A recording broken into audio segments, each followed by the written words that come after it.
curriculums and tutoring and lessons and all kinds of things.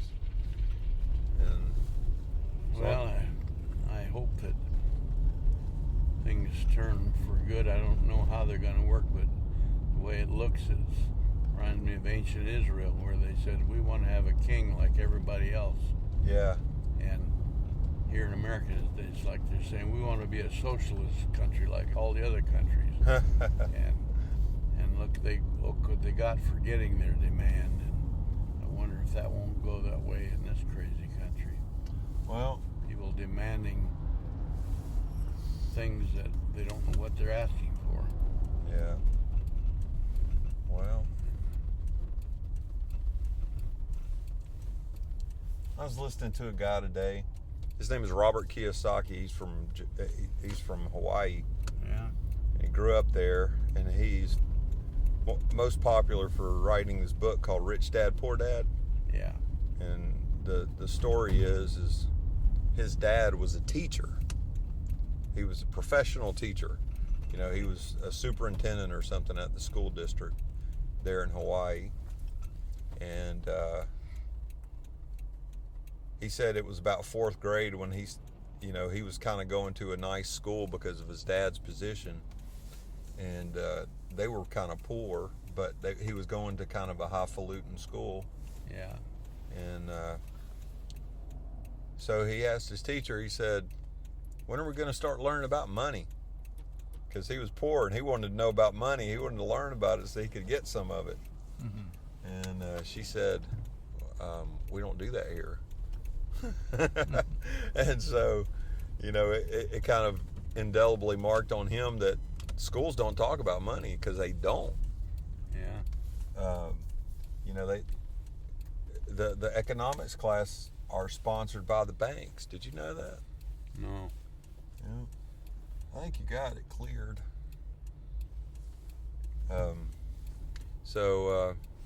Yeah, when the economics classes are sponsored by the banks, you know, that's tells you they're going to be biased, you know. Yeah. Anyways, Kiyosaki's deal was he had a friend whose dad was rich, and so he kind of started hanging out with his friend and his dad kind of started coaching him on being more wealthy. And you know, so he kind of gave him an unorthodox education about assets and liabilities and all, you know, the basics of economics anyway, of business economics anyhow. So, you know, the guy's made some money in his life, and so he's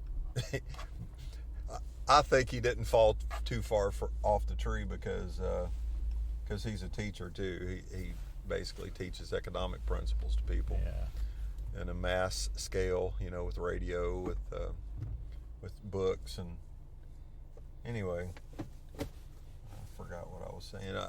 What I was saying is along the same lines of what you were talking about with how, you know, these kids are learning a history that me and you didn't learn that history. You know, Yeah. I got my sheet out already. You ready to pour? Yeah. Okay. That sheet is on the letter noon 14. All right, here we go. All right, so Robert Kiyosaki, he was talking in this book about how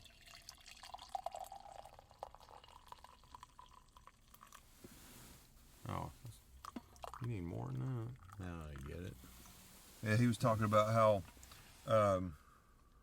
you know, sometimes you can't see past what you're taught. And he was talking about the difference between fiat currency and gold, you know, because gold doesn't lose its value.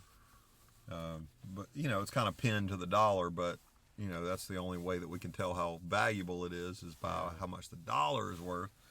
And that's always going to be fluctuating. Variable goes up and down, yeah. Yeah. So, but, you know, he said that gold is gold, and it's just that it just is what it is. He calls it God's money. Yeah. He said how ironic it was that we have "In God We Trust" written on our bills when really you're trusting in the people who determine the value of that dollar. Yeah. Well, the whole thing is, all it is, this thing we call money is nothing but something we've decided to agree about, that That's right. if a piece of paper with this number's written on it, then it's worth a certain amount. If you get a different number on it, it's worth something else. When actually it's not worth anything at all. Right. It's just your agreement. Yep. If you give me that piece of paper, then I'll owe you 2 hours work or something. Yeah. And Date balls. Oh, thank you. You're welcome. But when Adamic people agree on anything, whatever it is, but they're ruled by the Adamic nature, how do you expect it to be honest and upright? How's it going to come out right? How's it reliable? Yeah.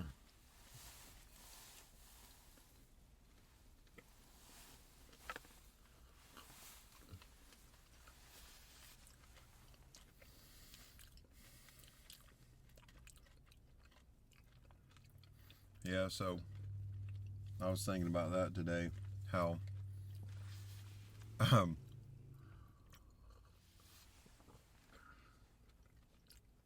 you look at that money and people take lives over that, just a stack of paper. Yeah. Well, And it's not really anything. and people rate their, everything value, anything that you want to evaluate, the standard is always how much money is it worth. That's right. Well, And, yeah, thank you. And that's not a fair evaluation. Mm-mm. The real evaluation is, what does God think of it? That's whether it has value or not. And the Lord said, without me, you can do nothing. Well, people do a lot. They send rockets to the moon, all kinds of things they do. But the issue is, when he says you can do nothing, it doesn't mean they don't do anything, but what it means is that what you do has no value, not worth anything. It doesn't accomplish anything. So people do all kinds of things, high-tech stuff and medical things and everything else. And they think, well, we're doing a lot. Yeah, well, what's it worth?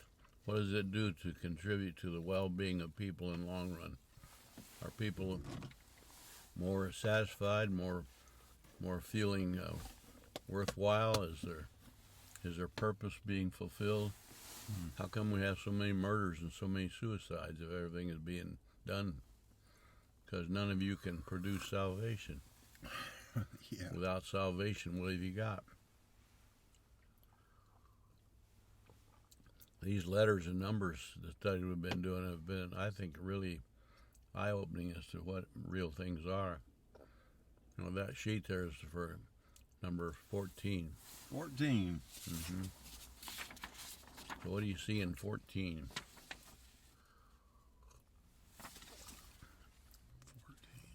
It starts on the other side.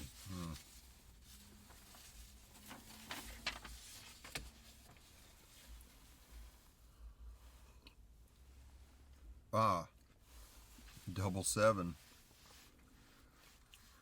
Yeah, what's 7? Perfection. Perfection, the absolute epitome of whatever's right. If you double that, then what you got? Twice perfection. Yeah. Or you could say 7 times 7. Perfection times perfection. It's a picture of the absolute infinity of God. And even the name of Infinity, yeah. Arba Esre literally means a 4 and a 10. Huh. So what's 4?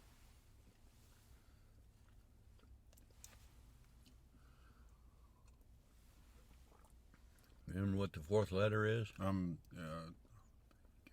Dalet. Yeah, Dalet. So what's the Dalet? It's a door. The door. So who's the door?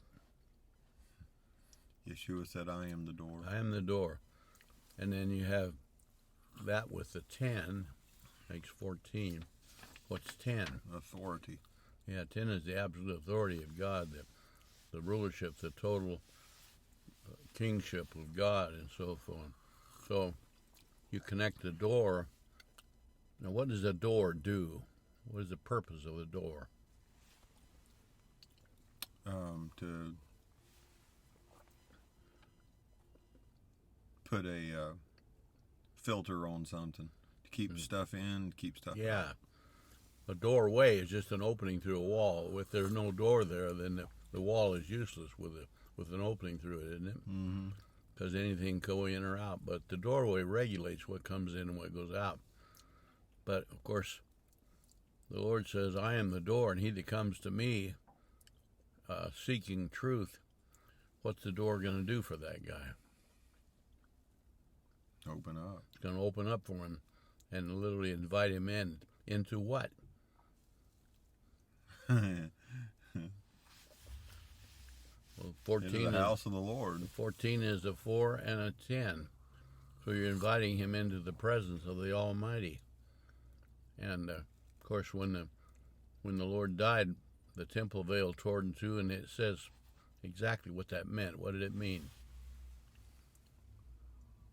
It means that God was accessing himself to us. Yeah. Formerly, with the veil there, no one could go into the holy place, could they?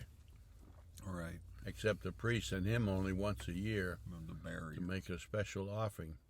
Otherwise, no one. If anyone ever tried to go in there, they'd be killed. You're not allowed in there. So people could not access the holiest place where Almighty God dwells. But when the Lord went through the crucifixion, then that barrier was ripped open, and so it became an open door for people to go in then. And of course, that's what 14 means. The door is open to go into the presence of the Almighty. And when you go in there, what's your point in going in? What do you expect to get for going in? Something good. Right? Like what? Cup of coffee's good, but you can get more than that in there, can't you? Yeah, salvation. Yeah. You get access to what can make you into what you were really meant to be, Ooh, that's good. and everything that relates you to God is there. Mm-hmm. You remember, within that holiest place, what was in there? What was kept in there all the time? The Ark of the Covenant. Mm-hmm. What's it look like? We don't know exactly, but we have a rough description. What do you see? It's a gold box with stuff in it, and what's in it? A table of Torah. Okay. Aaron's rod. Bowl of manna. What's special about Aaron's rod? It represents the authority of God. Well, it was just a dead stick, wasn't it? That's right. But what happened to it? It became alive. Yeah, so it's a picture of that which is dead being made alive. Yeah. Now the Torah's there. What's the Torah? The Torah is God's grand idea for how we should live. Yeah, the instruction of how to live. They commonly call it the law, but it's not law, it's instruction. Yeah, that's been spoiled for about 500 years. What? The name law. Everybody thinks of it as something frightening and bad or something like that, but it's not. Well, laws make demands on you, and by implication, if you don't obey laws, what always happens? Well, as they say in the street, the law comes down on you. Yeah. So there's a penalty connected to the law. And so if you thought of the Torah as just law, then, and we can't keep the Torah, the Apostle Paul, or Peter said, We'd never been able to keep the Torah. Well, Right. if the Torah is just law, then what happens to everyone? They're all condemned. We're all condemned, and what hope is there? Does the Torah offer hope for what happens if you disobey the law? Nuh-uh. Not the way it's interpreted. It really does, but it's not. It's not law. It's instruction. Here's how you live rightly. So it shows you how to live, and that was in the ark. What's on top of the ark? Well, they call it the mercy seat of God. Well, that was the title for the cover of it, but on the cover, The angels spreading their wings over it. yeah, they weren't angels; they were cherubs. Cherubs, okay. What's a cherub? And some kind of heavenly being. No, that's not what it is. By definition, a cherub is an imaginary being or an image of something. If you look in a mirror, you think you're seeing yourself, but you're not. What are you seeing? A reflection of yourself. That's an image. It gives you something to look at, but an image is not the reality. It just looks like the reality, doesn't it? Yeah. So God said way back in the beginning, let's make man in our image. So man becomes a cherub. He is an image of God. He's not God, but he looks like God. How does he look like God? Well, the only thing we know about that is that man bears the image of God. In what way?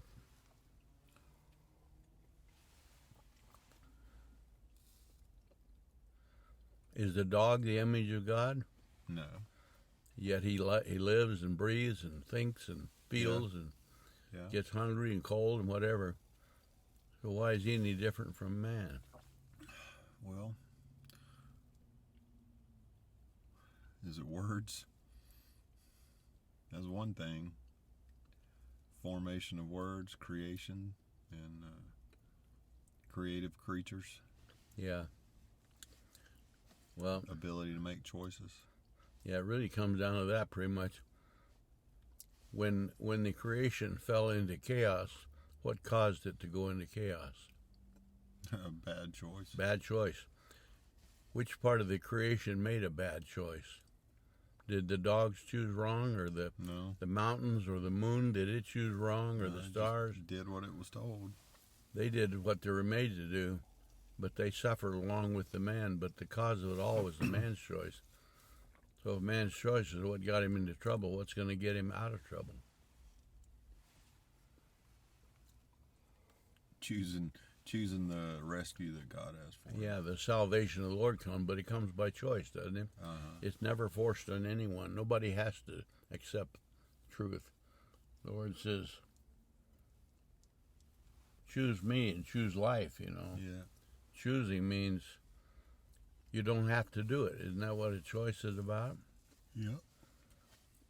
So when you've made a choice and committed yourself to something, then that's the direction you're going to go. But nobody makes you make that choice, and in order for it to be real, a genuine choice, there has to be at least two alternatives, doesn't there? Yeah. If there's only one possibility, then you can't make a choice. There's nothing to choose if there's only one. Right. That's why there's evil allowed or tolerated, because it needs to be there in order to make the choice real.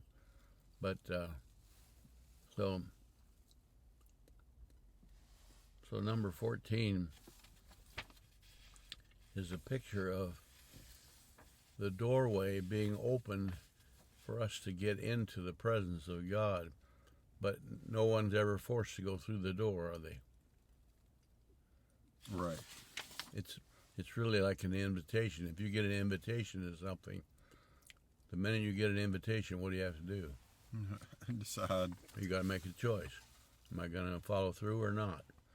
And an invitation is not a demand, it's not a command, it's really an offer that's given to you. And whether you do it or not depends on your choice. And if an invitation does not allow you to make a choice, then it's not really an invitation, isn't it? Because an invitation has to acknowledge that you have a right to choose against it or for it. Right. And that's the way it works. So 14 represents God offering hope and salvation to people. Does that seem right? Yeah. And then you read about things that were 14s. Remember, in Matthew chapter 1, I noted that in the note there. What happened in Matthew 1? 14 generations? Yeah. Between David and Abraham, David and Yeshua. First of it started 14 between Abraham and David. Right. And then 14 from David to Babylon. What did he mention? What's Babylon? The nation going down into captivity. Going up into captivity. Yeah, they're the ones who invaded Israel, destroyed the temple, hauled the people off to slavery and so on, killed thousands of them. So that was a major event in Israel's history. So from Abraham to David was 14 generations, from David to Babylon 14, and from Babylon to Messiah was 14. And the name David is spelled Dalet, Vav, Dalet. Dalet has a numerical value of 4. Vav has 6. So you add 4, 6, and 4, what do you get? 14. 14. How about that? So it connects David to Messiah and to Abraham, because the 14, 14, 14 goes from Abraham to Messiah through their history of Israel between Abraham and Messiah. So, isn't that cool? Yeah. And I wrote in there that when the Apostle Paul was on his way to Damascus the first time, what was his purpose in going there? To kill Christians. He had to destroy the church, right? Yeah. And he was called Saul of Tarsus, and he was a Pharisee. Was he well educated? He was amongst the most educated. And his education was under one known as Gamaliel, who was considered probably the greatest professor of Torah at that time. So would you think the apostle or the Saul of Tarsus knew the Torah very well? Oh, yeah. Also, he was a very eloquent speaker and teacher. Yeah. And so he's on his way to Damascus, and it says he was just seething with rage. Why was he seething with rage?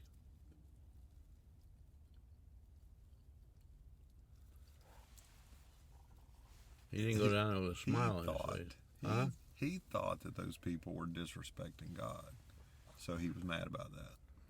Yeah. And of course, they weren't disrespecting God. Why did he think that way? Because he didn't know Yeshua. And the reason he didn't know Yeshua is because he didn't know the Torah, did he? He was highly educated in it because the Torah taught. The Lord said, these Torah scriptures are about me. And he knew them thoroughly. How come he didn't see Yeshua? Because it had not been revealed to him by the Spirit yet. Well, he knew the Torah, but you can know the words and still not understand what it means. You can know it in the flesh. Yes. Yeah. And so now he's an eloquent teacher, and he knows how to talk, and he really understands the Torah. So when he finally is confronted by the Lord on the way to Damascus, what really happened right there? He saw the light. What did the light do to him? It blinded him. So he saw the light, but what else could he see? He saw the Torah for the first time when he got his eyes back. Physically, he couldn't see anything else. Right. He was blind. Right. But he began to see, and for the first time, Yeshua, who he was going out to destroy, the followers of him, he calls him by a title. What did he call him? Who call who? What did Saul call Yeshua? on the way to Damascus. He called him Lord, didn't he? Yeah, first he asked him, "Who are you?" He didn't know who he was, did he? Why didn't he know who he was? Because he didn't know him. Because he didn't know the Torah, did he? Right. Right. The Torah would have told him who he is, but he didn't know that. He knew physically the outward Torah by heart, but he didn't know what was in depths of, Like it says, God looks on the heart, man looks on the outward. He knew the outward view of the Torah. He knew every word in it. Mm-hmm. But what it was really in the heart of the Torah, he completely missed that. Yeah. So when he confronted by the Lord, he asked him, "Who are you?" And what was the answer? I am Yeshua, who you're persecuting. Yeah. And so when he was seething with rage, who was he really raging at? Yeshua. Yeah, he said, "I'm the one you're after. You say you're going down there to destroy believers or followers of the way, but who you're really after is Yeshua himself. It's me you're persecuting." Yeah. And so we realized that afterward, the confrontation, then Yeshua sends him down to Damascus. He said, "There you're going to meet one of my guys." Remember what his name was? Ananias. Yeah, I think it was Ananias. And, of course, he'd come to Ananias, too, with revelation about who he's bringing to him. So I'm going to bring you this Saul of Tarsus. And what did Ananias think of that idea? He didn't want none of that. What did he say? Because he knew his reputation. He was. He said, "Are you sure, Lord?" Yeah. Isn't this the guy going around killing all your people? And Yeah. you want me to take him in? And how'd the Lord answer that one? Well, I've been reading those Narnia books. If it was Aslan, he just would have roared. I forgot how he exactly worded it. Well, basically, he said to him, first of all, don't be afraid. Right. He said, I've sent him. He's my man now. Yeah. And I'm going to send him in tremendous missions. He'll be teaching before kings and so on. And you're going to introduce him into this life. And so he had to comfort Ananias in order to even get him to do it, because all he saw was something fearful there. But Ananias was willing to obey that, was he not? He agreed with the Lord, so that happened. Yeah. And of course, then Saul, who was a highly educated Torah professor, he goes on down there, and what does he do when he gets to Jericho after his meeting with Ananias? Oh, he starts preaching right away. He starts teaching these Pharisees in Jericho. And what did they think of his teaching? They don't think much of it. Well, they did think a lot about it. Yeah. In fact, they couldn't even argue with him because they knew he's right. What he's saying is so obvious and right, they couldn't answer him. It said they could not answer. They couldn't come up with a real argument, because what he was saying was really true. Because now he understood what the Torah said, and he's teaching it to these guys, but how many of them became followers of the way? None of those guys at that time. None of them. In fact, their final solution to his argument was what? Let's kill Paul. We got to kill him. So he has to escape by being lowered over the wall in a basket, remember? Now, you came into Jericho as the mighty Saul, the highly educated professor, who was the king of kings as far as the professors go. How's he got to leave Jericho? As an escapee. Escapee, running for his life in a very undignified way, being let down over the wall in a basket. If anyone would see him, they'd say, what's with that guy? They'd ridiculed him. Yeah. And so what happened to all that big, proud, smart-aleck teacher that he was, being knocked down? Yeah. So now he goes out in the desert, and he's out there for how many years? 14. 14. There you go. That's what you're talking about. And what's going on in that 14 years? I'm ready for some more coffee. Yeah. What's happening during that 14 years that he's out in the desert? The Lord taught him something. Well, he taught him a lot, but he did something very else.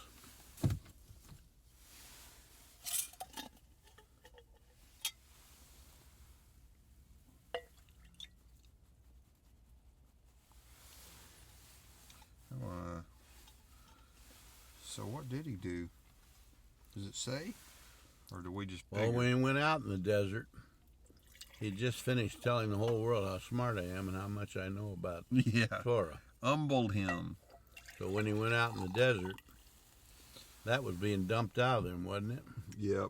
He was being really drained of all that pride and that self-effort, that Adamic knowledge, knowing all about it and understanding nothing. Isn't that what he was being dumped to that? So, knowing all about it. But when he went to Jericho the first time, he was such an eloquent speaker. These highly trained Pharisees down there couldn't even answer him.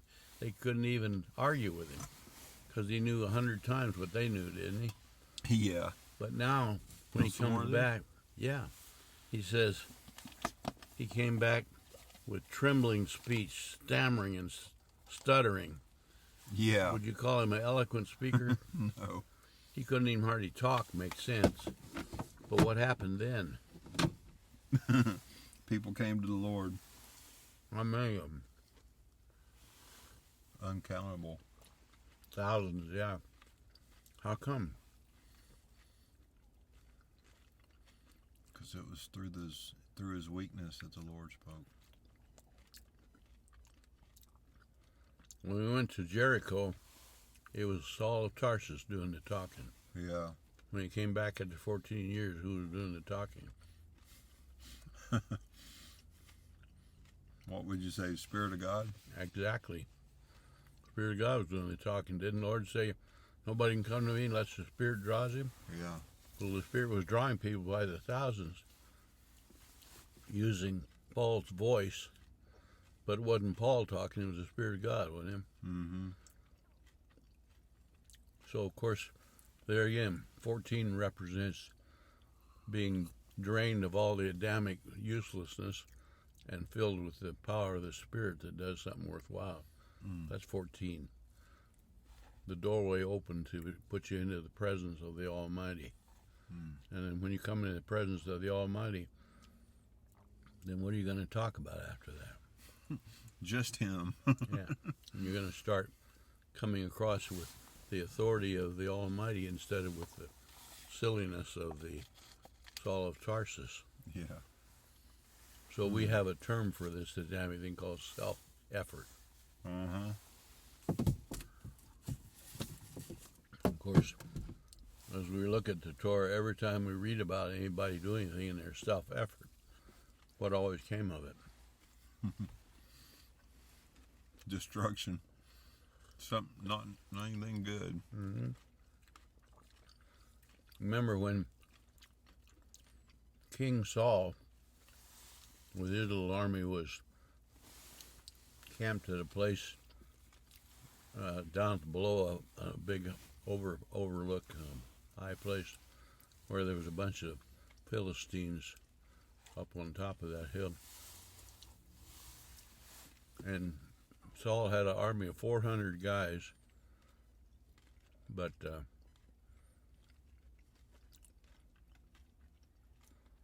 were they heavily armed? Yeah. How do you know that? They're ready for battle. They're not going over there with matchsticks and you need to read that passage. Balls. He had 2 swords and 400 guys. King Saul had a sword, and his son Jonathan had a sword. Nobody else had a weapon. Oh, I thought you meant the enemy. No, I meant Saul. Saul is 400 guys. So they were soldiers, but they had no weapons. So how can you fight a battle with no weapons? So Saul was totally frustrated. He didn't know what to do. But he is a soldier and a fighter, and he can't tolerate not being a winner, can he? Right. He's a proud man. So he put out a certain order. Remember what the order was? He said that nobody can eat anything until they secure the battle. Till I get vengeance. That's what he said. All right. So how are you going to get vengeance against a heavily armed enemy when you have no weapons? I don't know. Can't do it. Not without the Lord's help. Well, there was weaponry available for him, but Saul didn't know how to get it. How do you get weaponry against the enemy? I don't know. Take it from him? What's Ephesians say? About the sword of the Spirit? All the weaponry, all the hardware of a soldier is in Ephesians. Put on the whole armor of God, the whole thing. Mm-hmm. So if you are wearing that, how well are you prepared for battle? You got it all. You got what it takes. That's available, but Saul didn't have it. How come? Because he was doing it on self-effort. Yeah, so his idea of weaponry is what you can hold in your hands, right? Or wear on your back or something. Yeah. He knew about hardware of military value, but he didn't realize what God's value of hardware is or military stuff. And so he misunderstood. It's like when David went after Goliath. King Saul tried to arm him, didn't he? Tried to set him up for a war. Yeah, that's right. Offered him his armor and his sword and everything. Put on.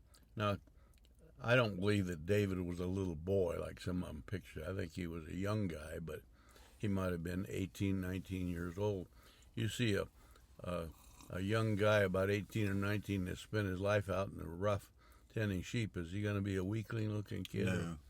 He's going to be a pretty tough-looking guy. Yeah. And he's done the work of being a shepherd for a long time. But does he look like a soldier? No. But when Saul put his armor on David, then what did he look like? He would have looked like a soldier then. In fact, Saul was really, he was a thug of a man, but as a soldier, he was a great soldier. He was a big guy. He was brave and he was tough and he knew how to fight. And when you saw Saul wearing his armor, you'd think, now he looks like a soldier, doesn't he? Yeah. A great soldier. So now you put Saul's armor on David. Now what does David look like? Looks like a soldier. A great soldier, too. A great soldier, yep. But if he went out to Goliath with Saul's armor on, what would happen? He wouldn't have had the protection of the Lord. What would have happened? He would have been defeated. Saul would have killed him. Yeah. Or Goliath would have killed him. I mean, Goliath. If Saul had gone out against Goliath, what would happen? He'd have died. If any of Saul's soldiers went out there, if he picked his best, most powerful soldier, sent him out there, what would happen? He would have lost it. Because no weapon formed against Goliath could succeed. Yeah. Because Goliath was the champion, wasn't he? Right. So here goes David out there. What kind of, if you saw him, what would you see? Would he look like a soldier? Not the way he came out to Goliath. Why wouldn't he look like a soldier? Because he looked like a shepherd. Because he didn't have the armor on. He didn't have any soldier stuff, did he? Right. In fact, we don't know what he was wearing, but he'd be looking like a shepherd, that's all. Yeah. He might have had some kind of a tunic or something they wore. Tunic that would turn into a bedroll. But all it was just something to protect you from the weather out being a shepherd. It would have nothing to do with fighting wars with it. Right. And he had a certain thing we might call a weapon. But why would a shepherd have a sling that throws rocks? What would be the purpose of that? Well, there's a lot of different uses for it. He could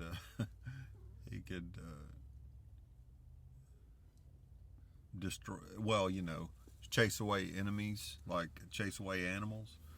He could even maneuver his sheep a little bit, like to reach something that's out of his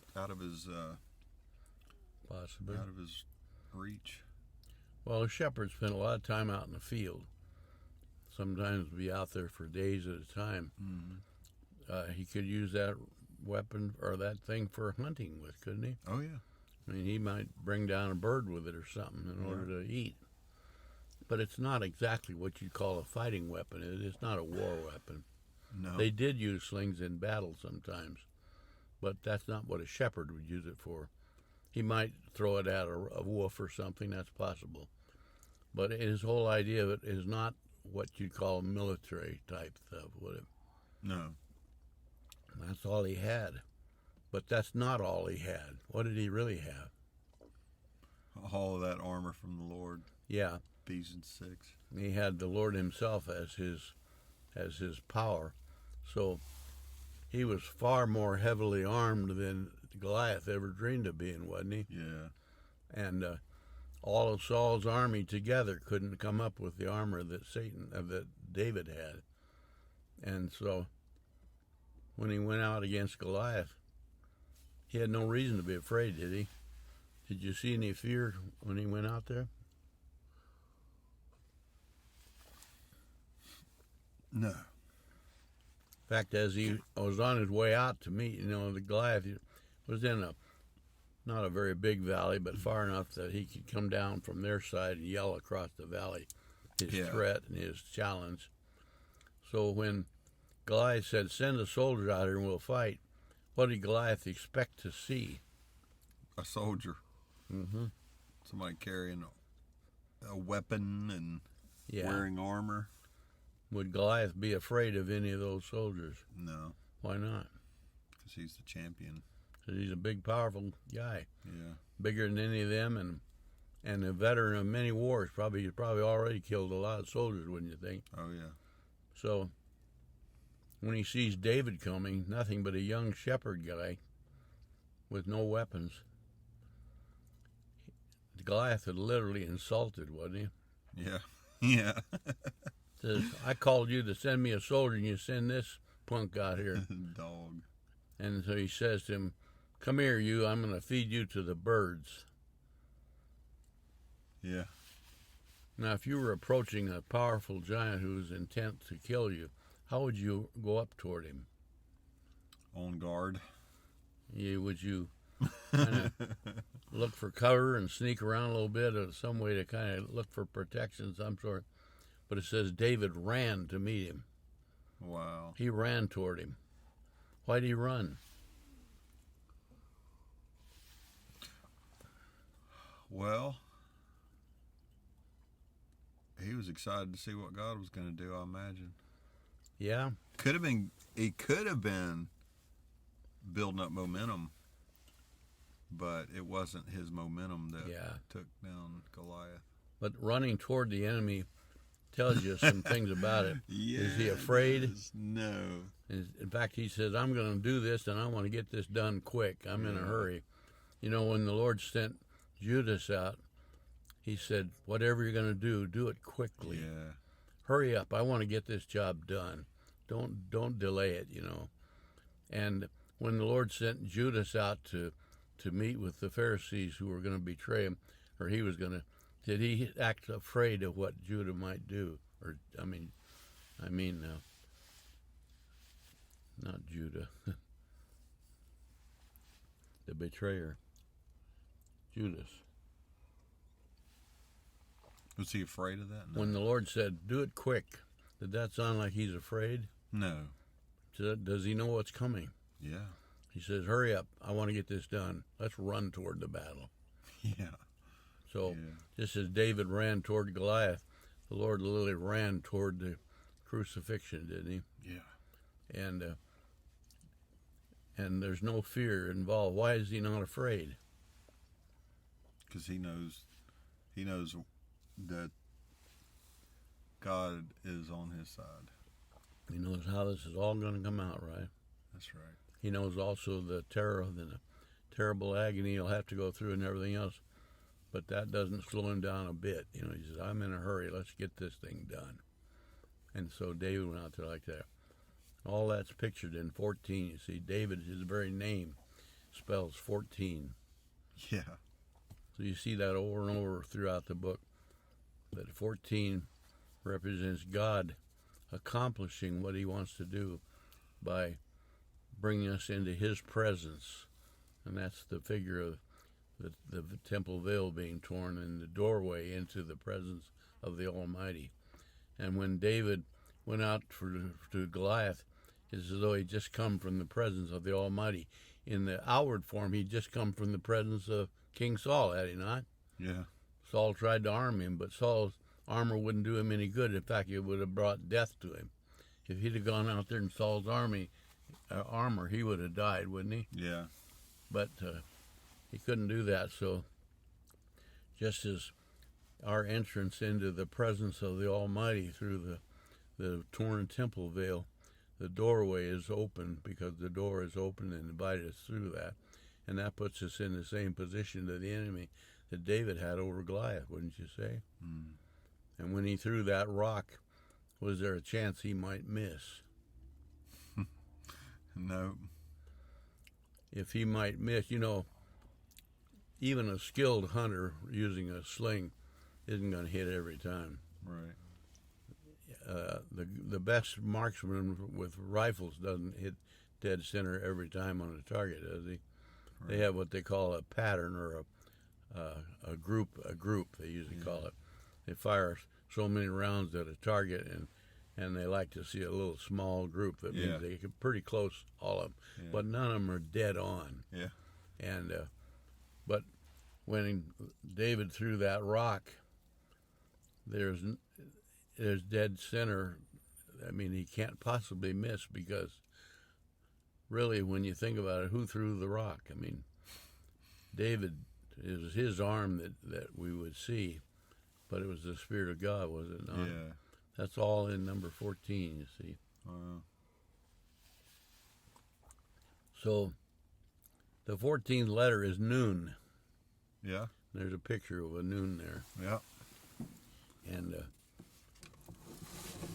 what is noon? Every letter has a meaning. What does noon mean? I don't know. It means new beginnings. Or it can mean like a fish spawning. Oh, okay. It can mean multiplication. A lot of things like that. But it has to do with new beginnings. And it comes right after mem. You remember what mem means? Oh, it's just last week. Water. Water, that's right. So the fish comes out of water. Mm-hmm. And in that note, you'll see at the bottom of that is a big discussion about the woman in Samaria who came and met the Lord at a well in a place called Sychar. Yeah. You know what's the town named Sychar? What does Sychar mean, you know? No. It means drunk. Oh, really? Mm-hmm. Had too much to drink. Too much of what? Wine. Or too much of some kind of alcohol, perhaps. But it's still something to drink. Water's something to drink, too. But you don't get drunk drinking water, do you? That's not what Ephesians says. So, 2 Corinthians 5:17 says, if anybody is in Messiah, he is a new creature. Old things are passed away. Behold, all things have become new. All right, so, the Lord told Nicodemus, you have to have a new birth. Did Nicodemus understand that? No, he didn't. You know, it's impossible to make something new again. Because something can be new only once, can it? It's new when it first starts, doesn't it? Yeah. And the minute it starts, it's not new anymore. That's right. You can go to a auto dealer and buy a brand new car, but the minute you drive it off the parking lot, what is it? It's a used car. Can you ever make it new again? Mm-mm. You can't, because that's an impossibility. Something can only be new once. Mm-hmm. That's when it first begins. So how is it possible to have a new beginning? With man it is impossible. With God all things are That's possible. right. It's just a miracle of God. And we'll think about it. So here's this woman. She comes out to the well in Samaria. And she comes at noon. Remember, the Lord they were on their way from Nazareth to... Go ahead. It's got to be just complete coincidence that noon is pronounced the same as noon. Exactly right. That is. That's a good thought. A lot of people see it spelled in English, N-U-N, they'll say none. It's not none, it's noon. But it says that the Lord was walking with his disciples from Nazareth to Jerusalem. It's a long walk, about 55 miles. And they happened to stop at this village called Sychar at noon. And he sends his disciples into the village to buy lunch food. Mm-hmm. Lunch in Hebrew is aruhat zohoraim. It really means the noon meal, or the meal when the sun is at its highest point. So, of course, being in the sun is at its highest point is also a hot day, probably. And the disciples now have gone into the village, and they're out. The Lord is out by this well, which is a little ways outside the village. And he's sitting down, probably a stone step or something there. He's sitting. Here comes this woman. Why did she come out there? Well, to get water. To get water. Why should she come at noon? Because she was shunned from her society. All right. For the way she was living, and she was just trying to avoid people. Yeah, normally the women would carry the water, and they would usually come out to the well either early in the morning or at evening, because they want either morning to get water for the day's use, or in the evening for night washing and stuff. But that was their normal time, and she came at noon because she doesn't want to be among them. Obviously, they don't like her. She doesn't like them. She's going to be gossiped about, that kind of thing, right? Mm-hmm. And so she avoids them. But I wrote in there's 12 things that she did that she had never done before in her life. And 12 things. 12 things. 12. Remember what was 12? We talked about 12. The Lord and his people? Mm-hmm. The Lord working among and with his people, or for his people. So think about this. The Corinthians said, if a man's in Messiah, he's a new creature. The old things are passed away. In other words, the way you always did things is no longer going to be done. So in that little story, there's 12 things she did that she's never done before, ever. What was the very first thing you think of she did? The first time we read about that story, here's the Lord is sitting at this well at noon. Here comes a woman with a water jug to draw water, and she did something she'd never done before. Talk to the Lord? Mm-hmm. Had a conversation with a Jew. Uh-huh. How does she know she's a Jew? Does he have a name tag that says, I am a Jew? It's probably the way he dressed. Something about it. Maybe he had a talit. Yeah.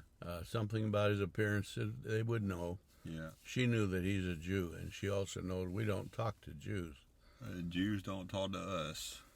But who started that conversation? The Lord did. Yeah. He said, give me some water. Yeah. So it says in another place that we said, no man comes to the Father unless the Spirit draws him. How does the Spirit draw people? Does he do like that? however those people He are talks going to to hear him. him. Yeah. So the Lord talked to the woman. Now, what did he say to her? He asked her for a drink. Give me a drink. She's about to dip her down into the deep well. There's some kind of maybe they had a rope with a bucket or something. Don't know how. But she got a way to get it.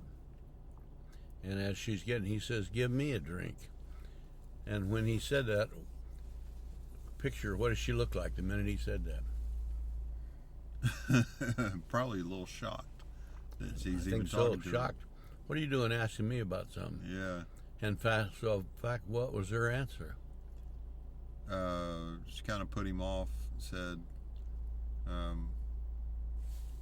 is this where she said, what are you even talking to me for? Yeah. What are you asking me for a drink for? Jews don't talk to Sarahs and so on. So that's the first thing, she had never talked to a Jew before. So this is the first time she's ever done that. And So he said to her, if you knew who you were talking to, you'd be asking me for water. And I'd give it to you, didn't he? Yeah. What'd she say to that? Said, you came to get water, you don't even have a bucket. How are you going to get water? You don't have any way to dip it.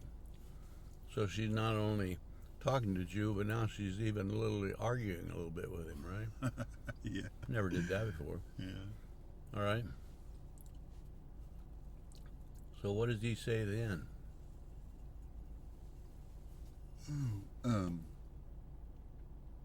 He said, is this where he said, I've got a kind of water that you don't even know anything about? Well, he said, first of all, he said, if you knew who you're talking to, you'd be asking me for a drink, and I would give it to you. I'd give you water that will last forever. Now, there's nothing wrong with the well water there, is there? No. In fact, that well was one that Jacob or his crew had dug thousands of years, or at least hundreds of years before. Yeah. Probably 1,000 years before this event. Wow. Or more. So, I mean, it goes clear back to before Israel was in Egypt, doesn't it? I mean, it goes a long ways back. Yeah. Jacob dug these wells, so that well's been there a long time. So it's got a history behind that well, doesn't it? Yeah. And the Samaritans were using that all these centuries. Their livelihood depended on that well. Was their life, wasn't it? Yeah. And so the Lord said, I'd give you water that you'd never thirst again. You wouldn't even, the reason you're here today is because of thirst, isn't it? You need water. But the water I'd give you, you would never thirst again. Then what does she say? Say, give me some of that water. That's right. He said, if you asked me for it, I'd give it. She asked him for it, didn't he? Yeah. Or didn't she? Did he give it to her? Yeah. He said, I will if you ask. Does she understand what he's talking about? No. Does that matter? No. Do you have to understand God before you can expect a blessing from God? No. If you pray for a blessing from God, do you need to know all about what that blessing should be? No. How much do you need to know about God in order to get God to help you? You don't have to know much. It's hardly anything, right? Yeah. And when we think about you and I, what do we know about God? Kind of a low ceiling. We know almost nothing, you know. That's right. A little tiny speck of the things that we've learned, but I'm sure the infinity of God is just so great that we can't even hardly comprehend the idea. So she didn't know what he was talking about, but she said, I want it. And so, all right, now what happens? She gets it. Well, it doesn't say that. It just said she said, No. give it to me. Yeah. What did happen after that? Well,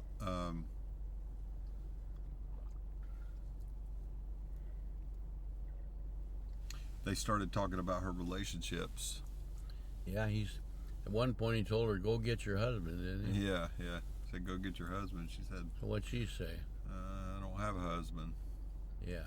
And he says, it's right that you say I have no husband because you've actually had 5 husbands, right? Yeah, and the one you're living with now is not your husband. Your husband. So you got number 6 now, and he's not your husband either. So you're kind of a loose living lady, aren't you? Yeah. Now, at another point there, she said, when Messiah comes, Yeah. he's going to explain everything to us. Yeah. Now, who's she talking to? She's talking to Messiah. She's talking to Messiah. Does she recognize him? No. But she claims to know Messiah, or know about Messiah, doesn't she? Yeah. When he comes, he'll explain this. Where'd she get that idea that Messiah was going to come anyway? Who told her that? It was their village's tradition. They talked about him all the time. Well, it was the Samaritan elders' teaching, wasn't it? Yeah. They were believers in Messiah. Yeah. They were descendants of Abraham, at least half-breeds. They recognized Abraham as their father, and they recognized the Messiah was going to come. So now she's claiming to know something about the Messiah, but she looks right at the Messiah talking to him and does not recognize him. So what does she know about Messiah? Nothing. Nothing. All she knows is what the elders said, but they didn't give her enough information to even recognize him when she's talking right at him. She's 24 inches away from him and doesn't know it. All right? Yeah.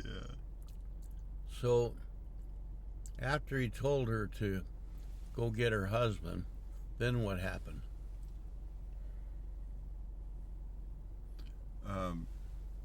I'm telling you, she's doing things she's never done before.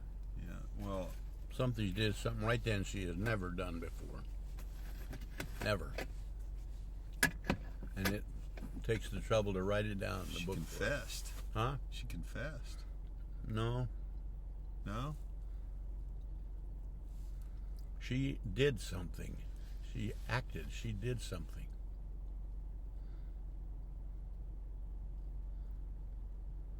Well, there was something about worshiping on the mountain.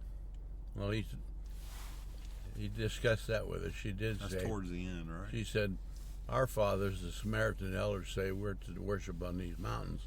You Jews say you got to be in Jerusalem. Who's right? And he answered that question. Mm-hmm. So she claimed to know something about worship too, didn't she? Yeah. But it was wrong. He said neither one of them's right. You're not right, and the Jews aren't right either. Yeah. Because they that worship are going to worship in spirit and truth, not in a location. And that's true, but that's more talk. But I said, what did she actually do? What action did she take after he said, go get your husband? She started going to the village. Before she went to the village, she did something. I don't recall. Says she left her water pot. Oh. Now, when she came out there, she's carrying a water pot. What does she intend to do? Bring home some water. She's going to fill that water pot and carry it home. That's what her intention is. It. Yeah. Now, she did that every day, probably, don't you think? She's done it practically all her life, ever since she was a kid. And by the way, if you look at her, it doesn't say, but you guess, how old is she? 30. 30? I'm guessing. Maybe. At least that. She's had 5 husbands working with number 6 now. Yeah. She's been pretty busy for a long time. Give her a couple of years to do that. Got a little experience. I'd say she's closer to at least 35 maybe. Yeah. But we don't know that. But she came to the well with the intent of filling her jug with water and carrying it back home, wasn't she? Yeah. But she left the jug. Why is it important to say that she left the jug? He wrote that down in there. Yeah, because she's got the real water in her belly now. There's something so important that she forgot all about well water, didn't she? Yeah. She left the jug. She'd never done that before. No. She goes back to the village. She did something right then she'd never done before. Boldly go back to the village. She goes back to the village. What did she go back there to do? To tell them that she'd seen the Messiah. Well, the very reason she comes out there at noon, she doesn't like talking to them, doesn't it? Right. But now she's deliberately going back to tell them something. Yeah. What does that tell you? There's been a change. There's been a change. She got the living water, and it's so real to her that she's got to tell other people about it. Yeah. She'd never done that before. Now she's doing that. She goes back to the village. She tells the people. What did she tell them exactly? She said, you know how we talk about the Messiah? Well, I've seen him. He told me everything I ever did. That's interesting. All he told her was you've had 5 husbands and now you're living with the 6th one. Yeah. But she said he told me everything I've ever done. Yeah. What'd she do right there? That was a confession, wasn't it? Well, she was really exaggerating the conversation, wasn't he? He didn't tell her everything she'd ever done, but that's what she said. Why did she say that?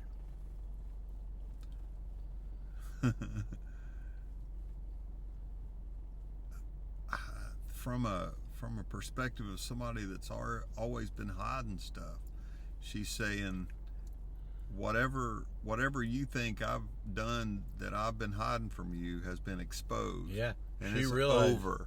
It's done. He absolutely knows everything, and even though he only said 1 or 2 things about her, she interpreted to mean he knows everything there is about me. Yeah. All right, and then she said something else right then. As she said, he told me everything I've ever done. She said something else. She invited them to go see him. No. She said, maybe this is, or could this be the Messiah? Yeah. And also, when when he had said that to her, at first she said, "You must be a prophet." Yeah. So she's acknowledging that he's more than just a Jew who come there to sit by the well. He is a prophet. Yeah. Is he a prophet? Yeah. Yeah, and she acknowledges that. Never done that before. Now she goes back and tells the village people. Now she never before would want to talk to the village people unnecessarily, would she? Right. Because she don't like them, they don't like her, and there's liable to be bad talk and everything else. She tries to avoid them. But now she deliberately goes to them and tells them about what she's just seen. Yeah. And then something happened that had never happened before. Well, the people were listening to her. Well, they listened, and what'd they do? They responded to Yeshua. What'd they do? They went out there to see They for went to the themselves. well. Now, Yeah. they had never gone out to the well at noon before. I mean, that's not the normal thing. And it didn't say a couple of them went. It says many of them went. And when the Lord says many, the Lord's not into exaggerating. How many does you suppose there are when he says many of them went out there? 63%. Yeah, 60. I'd give it at least 88 or 94%, or maybe 100%. Yeah. They were the village went out there. They all now suddenly, when we first started the story, there was only two at the well, Yeah. Yeshua and that woman. Yeah. The disciples, they'd gone to the village to buy food. Yeah. Later, they came back and they saw him talking to her, and they couldn't figure out what's going on here. But at first, there was only the two. Now, after the village heard from her, you look at the well. How many people are out there? Must have been a bunch. The whole village practically. That place is crowded with people, isn't it? Yeah. And why have they come out there? See what Yeshua's all about. Well, why? What motivated him to come? Because there was talk that he was the Messiah. Who told him? The woman. The woman told him that, but someone else told him that. Spirit of God. Yes. Because they said when they got there, now we believe not just because of what you said, but because we heard it from himself. Yeah. Now, we don't hear him saying anything to them. It doesn't say that he did. But we know that the Spirit of God was talking to him. And so what happened to that village? They were saved. Now, this woman, up until now, had been kind of regarded as a tramp, wouldn't she? Yeah. She's a woman of the street, or something like that. But do you think they would talk about her like that anymore? The only way they talk about her is how much she changed. And what they learned, they said, we believe not just because of what you said, but because of also we've talked to him. So did he give her some credit, didn't he? Oh, yeah. We heard you say it, but it isn't just what you said that did it, but it's part of it. So her reputation about there is the one that introduced them to Messiah, isn't it? Yeah. And so the Lord said you have to have a new beginning. Did she get a new beginning? Yeah. Because now she's living a life she's never been. The only way you could have a new beginning, you'd have to take something back to what it had never been before. When anything is new, it tells you it's never been before, isn't it? Right. Because it's been before, it's not new. So old things are passed away. The old lifestyle is gone. So now you're going to enter into a life, and it's a new life, isn't it? Yeah. It's brand new. It's never been done before. She's doing things now that she's never done before.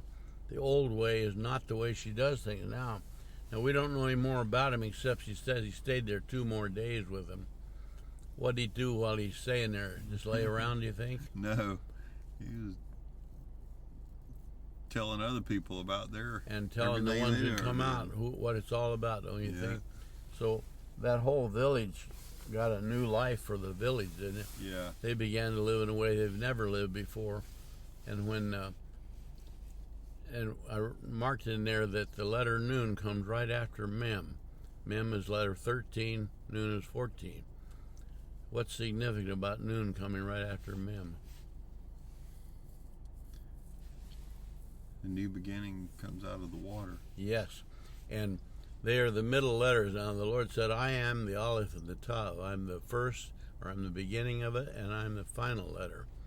And if he says, I am the Aleph in the top, how about all the letters in between? He's all them. Which one of those letters tells us something about the Lord? All of them. Every last one of them, every single one of them tells you something about the Lord. So the two middle letters are right in the very center of the you got 22, and with the final shape of the sum of the letters, it comes up to 28 letters, or 27, 22 and 5. So there's the 13 and 14 are right in the middle of them. We could say they're right in the heart of the thing. Yeah. So if the Aleph Tav is the Lord himself, said, I am that, well, what's in the heart of the Lord?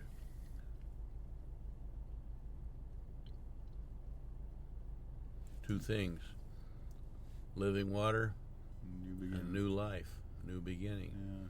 That's the heart of salvation, isn't it? Yeah. The Lord pours out living water, and coming with living water is new beginning.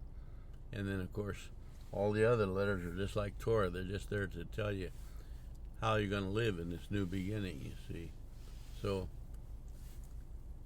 you can see quite a bit just in those two letters, huh? Yeah. So you'll see quite a few places in there where there's 14s. I also tell you about a story in Elijah's situation. Elijah, the king Ahab, had died, and his son took his place. Do you remember what his son was? What his name was? Ahab's son. I think it was Ahadaz or something like that. I can't remember it either. But he had some kind of leprosy or something. Not leprosy, but some disease. And what did he do about his disease? Do you remember? This son of Ahab. I don't remember. He went to the doctors to get healed. Oh, yeah. And so Elijah went to see him. Elijah's the prophet. Elijah says, because you've gone to the doctors instead of to God, this disease will never leave you. And the guy died of him. So, is there something evil about going to a doctor? No. So what did Elijah mean by that, do you think? It means you put your trust in the doctor instead of putting your trust in the word Lord. is instead, yeah. Yeah. So if you do something instead of something, then what happens to the second part of that something? Cancels out. You cancel it. They don't go you. So if it had gone to God and God gave him direction, well, you need to talk to this doctor. Okay. But you first go to God. Like if you take your car to a mechanic to get it fixed, why not just say to God, please fix my engine? Because you ask the Lord to help you fix your engine, and then you take it to a mechanic, right? Yeah, or give you instruction about what to do or who to see or whatever. Yeah. But in other words, you put your confidence in God, not in human things. But this king put his confidence in the doctors, and Elijah said, because of this, what you've done, you're never going to be healed. And so a messenger came to the king that was in charge finally, and told him about that. And the guy said, what kind of a man was it? And he said he was a kind of a wild-looking guy, wore a leather belt and stuff. He looked a lot like John the Baptist, or like, I think he might have looked like the prophet Amos, just a countryman. And the king said it was Elijah. He recognized him. So he had a captain of 50 men. He said, go arrest Elijah. Noon is, the numerical value is 50.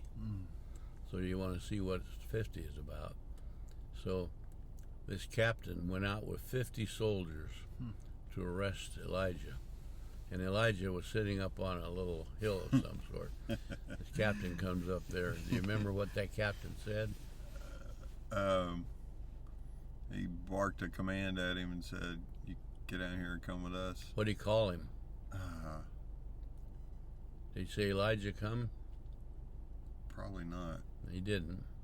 He said, man of God, come down.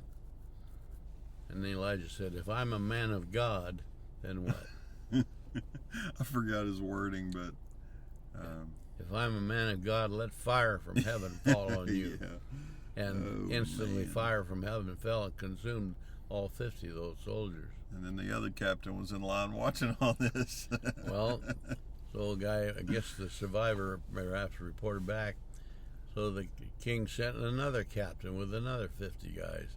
He goes out there, meets Elijah, says, "Man of God, come down."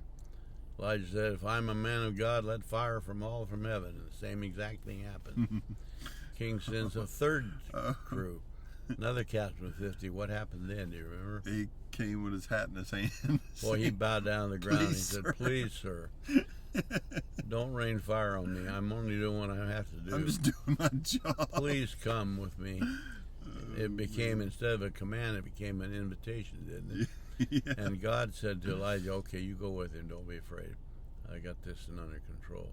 So Elijah goes with him. But there again, those 50s, 3 times 50 was used. And what was the purpose of all those 50 men that went out? I don't know. Well, what did they go out there for?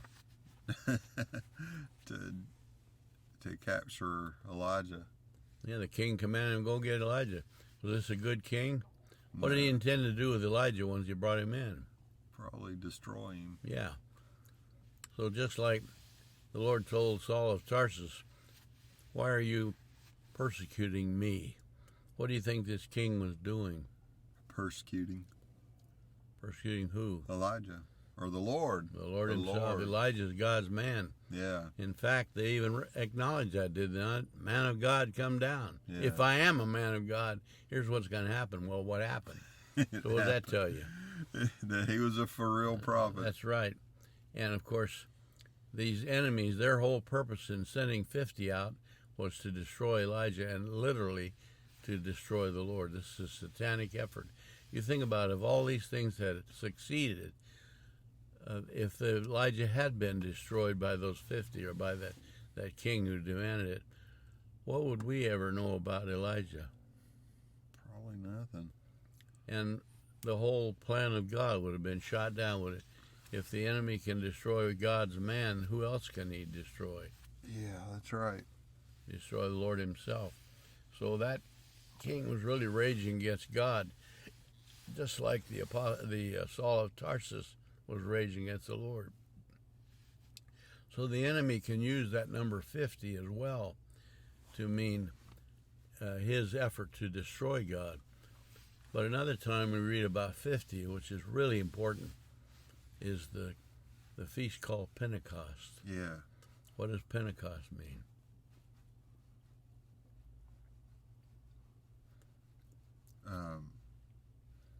It's a Greek word. It's not Hebrew. It's Greek. Right. Comes from the same root as Pentagon. Yeah. Pente. I mean, What's Pente it's mean? 5. 5. So Pentecost means 50. Yeah. And how did they determine when Pentecost was to be? From the Passover? Yeah, 50 days after Passover was Pentecost. 7 weeks. 7 sevens is 49 plus 1 day. So the next day would be Pentecost. Now, it's not called Pentecost in Hebrew. It's called Shavuot. Shavuot? Shavuot. Yeah. And Pentecost is a Greek word. It just means 50. Right. But Shavuot means 50 as well in Hebrew. But it has a special reason why it's called 50.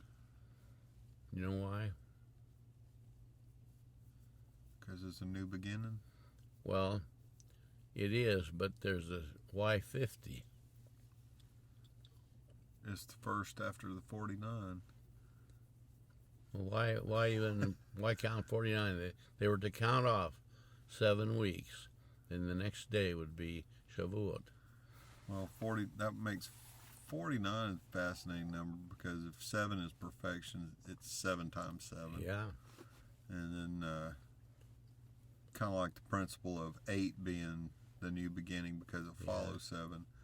And of course, if 7 is infinite number of the number of infinite perfection, it's 7 times that. I mean, how much perfect can you get? Yeah. But there's another thing. When they left Egypt, it was a 50-day hike to Mount Sinai. And what happened in Mount Sinai? That's where the Lord spoke to them and gave them the law. That's right. They got the Torah at Mount Sinai. And so 50 days after Passover. Now, what happened at Passover? What's that all about? What happened at a Passover or the Passover? The Passover. That's when the Spirit came and lit upon the 12 disciples. At Passover? No. I was. Okay, where are you gonna go back to have Passover? The Passover. The Passover. Where do you get it? From Egypt land. From Egypt. All right. So what happened at that Passover? That's when the Lord was pulling them out of Egypt. So he rescued them. Of course, you realize, and you know this, the Lord said, "I'm going to destroy the firstborn of all." This is the last of the plagues, right? Yeah. Remember, there was 10 plagues. 10 represents the authority of God, but this is the one that's going to clamp them down. So, of course, the idea was the death angel would be sent over the land. And what's the command to the death angel? Kill. Kill who? Kill firstborn. Who's firstborn? Every firstborn. Every firstborn, even of the animals. Yeah. Firstborn sheep, or the firstborn dog, or the firstborn horse. Firstborn of all of Pharaoh's officials' families. Firstborn of all the Israelites, right? Yeah. Firstborn of everybody. Now, the death angel, is there anybody that could hold him off? Only the Lord. Yeah, anything that Egypt could do, or Israel, or anybody else could do to stop that death angel. No. How much power does that death angel have? All the power. Except one. He does not have power over God. Right. Because he is a servant to God. Right. So this death angel goes out and he's killing and killing and killing, and nothing can stop him. So the Lord tells him, you sacrifice the Passover lamb. Remember the deal with that. They were to take a perfect lamb, keep him in a holding pen for 4 days, and then offer him as a sacrifice. And what they do with the lamb exactly?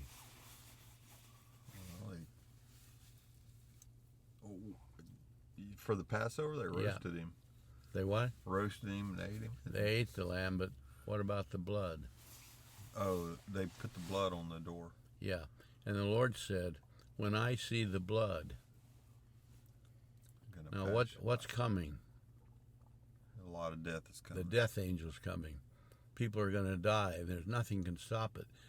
So the Lord said, when I see the blood. Now, this word Passover was introduced by a later date. It's not in the original Hebrew. The word is not Passover. When we see an airplane fly over, what effect does that have on us? None. None. It just goes on by. It goes zipping on where it's going. That's what it means to pass over. Just goes over. But the Lord didn't say, I will pass over just like an airplane flying over. The word that Hebrew is translated Passover really means I will cover over you. I will hover over you. Yeah. I will cover your house. I will be over there to protect you from the death angel. Now, God's not the death angel. Some people think that God went across the land to kill everybody and he'd see the blood. No, I won't go to that house. That's not what it means.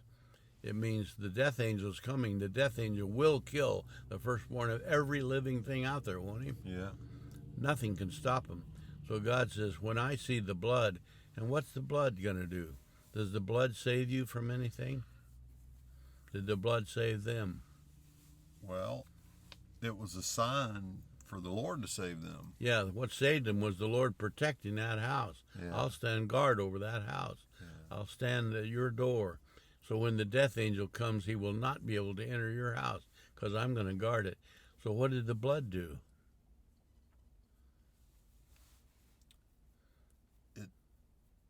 It was a signal to the Lord. That's right. Just made a statement. I agree with God. Yeah. I'm committing my safety to God. That's all it was, the testimony of his faith. The man who lived in that house and his family, he put the blood on the door to say to God, I know that you are the Savior, and I'm counting on your protection. The death angel is coming, but Lord said, the death angel will not get into your house because I'm going to stand guard over it. And the Lord said, when I see the blood, it doesn't mean the blood's going to save you. The blood didn't save him from. It was God who did, but he saw the blood. It's your agreement with me. Salvation is not based on something God forces on people. It's based on what we agree with and what we choose, isn't it? Mm-hmm. So it's your indication of your choice to obey God, to expect him to save you. So they did. So that was Passover. And it's too bad that they tacked that name on it because it kind of gives you a false idea what it was. But it's a lot of things happen when they change the name. Yeah, it's the Lord covering over that house or protecting him. So then they did that, and of course the result was the people all over Egypt were dying every which way. And then what did Pharaoh do?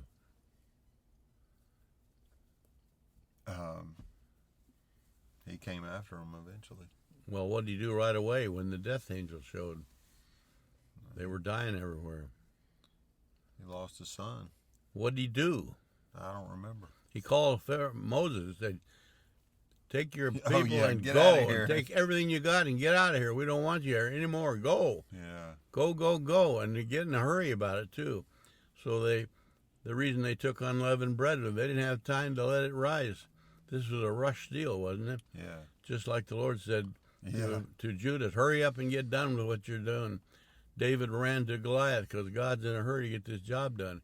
And so Pharaoh sent them out, and they were in a hurry to go. And they went. But it was a 50-day hike to Mount Sinai. So what happened during that 50 days?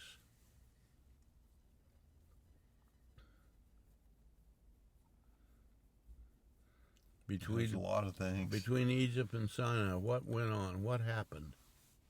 Well, they crossed the Red Sea. Okay, they crossed the Red Sea, and what else happened? They saw Egypt's army get defeated. Yeah, what before they crossed the Red Sea, what? The Lord said, stand back and let me show you Yeshua. Yeah, and before that, what happened? The Egyptians infused them with wealth. Well, yeah, but that's right. They got the gold and everything from the Egyptians, but between that point and getting to the Red Sea, something really important happened. It's all part of the 50-day journey. They looked back, and what did they see coming? The Egyptians. They saw the Egyptian army. Which part of the Egyptian army? Cavalry. The most important part, the chariots of Egypt. All of Israel, or Egypt's chariots, and all of his soldiers that could man them. I mean, the whole Egyptian army was coming after him. And what do people think about that? Frighten them. Frighten them a little bit, or what? I mean, they were absolutely terrified. Yeah, weren't they were terrified.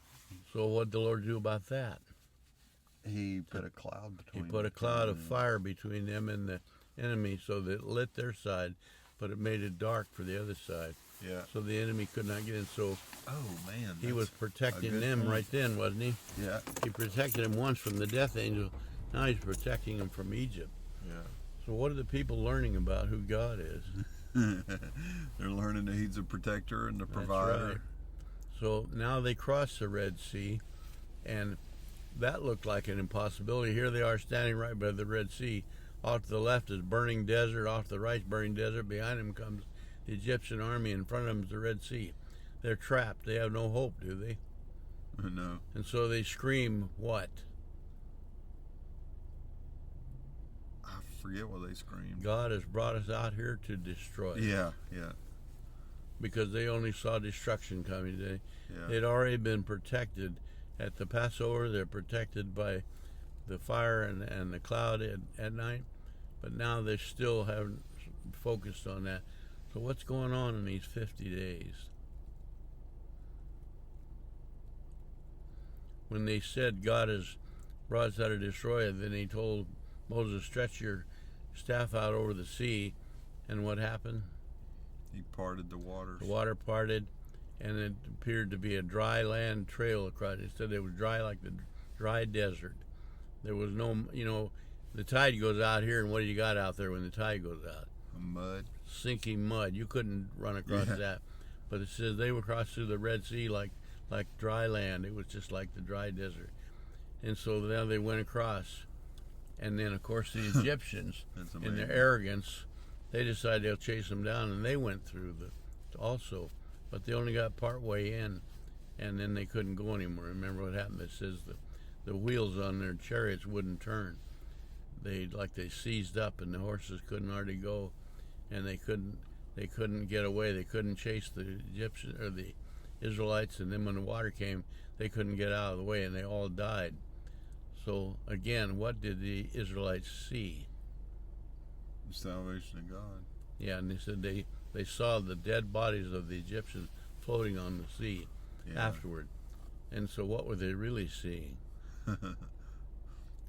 The authority of their old life getting passed away. And they're seeing God's protection for them, wasn't they? Yeah. So everything that looked like it was hopeless for them, God turned it into tremendous victory. And of course, how much did they have to do with any of it?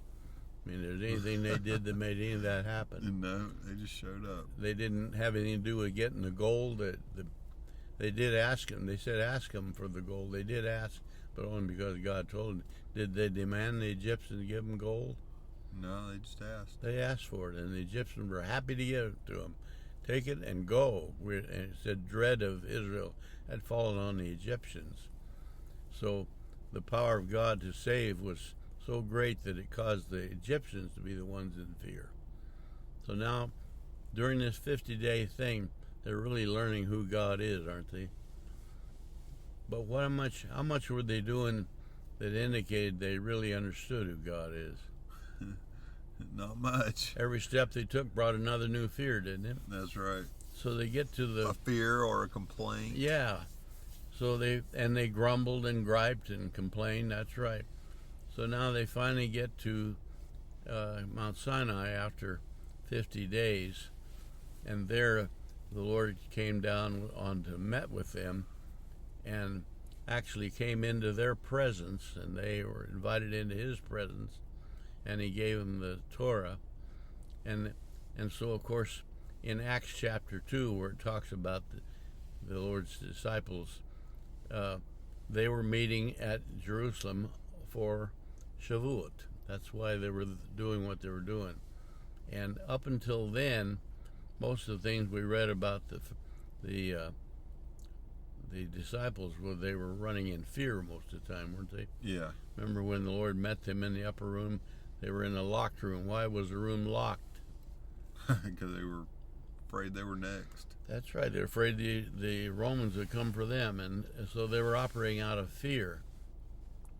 But now they get to Shavuot in Acts 2, and are there any locked doors mentioned there? No. In fact, they got out in the public streets. Yeah. And they began. Well, we first saw they were in a room, and the Spirit of God came to them in a very strange form. Remember what the form was? They descended like a dove, and then lit upon them like. Well, it's not fires. where it says descend like a dove, but it says these little flames look like flames of fire over their head. Like flames of fire. Yeah. And they began to speak in other languages. That's what it says, doesn't it? Yeah. And it even points out it says there were people from every nation in the world there. Yeah. What kind of people were they that were coming to Jerusalem? Well, they were Jews. They were Jews, but they come from everywhere. There were Russian Jews, German Jews, Australian Jews, Chinese Jews, from every country in the world. Now, what language do they talk? Whatever country they're from. That's right. And so it says, then the disciples began telling them about the gospel, and how did the people hear it? In their native tongues. If they were Chinese Jews, they heard it in Chinese. If they were Russian Jews, they heard it in Russian, and so on. And they even said, aren't these men Galileans? What's a Galilean? A Jew. Not necessarily, but he's from Galilee. Okay, well, yeah. So what does that got to do with anything? Probably a fisherman. But also it was kind of far away from Jerusalem, the central. It was the far frontier, and it was considered rough country, just uneducated country dudes out there, you know. Yeah. They wouldn't expect him to know languages or have any education, to even know the Torah or anything. They're just rough country guys way out there in Galilee. And Galilee didn't have a reputation for good. It was a wild place. It'd be like what we'd call the Wild West, you know, full of prostitution and gambling, crime of every kind. It was a rough place. Remember Nazareth, when Nathaniel came to the Lord, somebody said he's from Nazareth, and said, can anything good come out of Nazareth? So Nazareth had a reputation for being a wild town. So there was an area in the Galileans. So when they said these men are Galileans, we wouldn't ever expect them to be able to speak in foreign languages or know the Torah or anything. So they were really getting an education.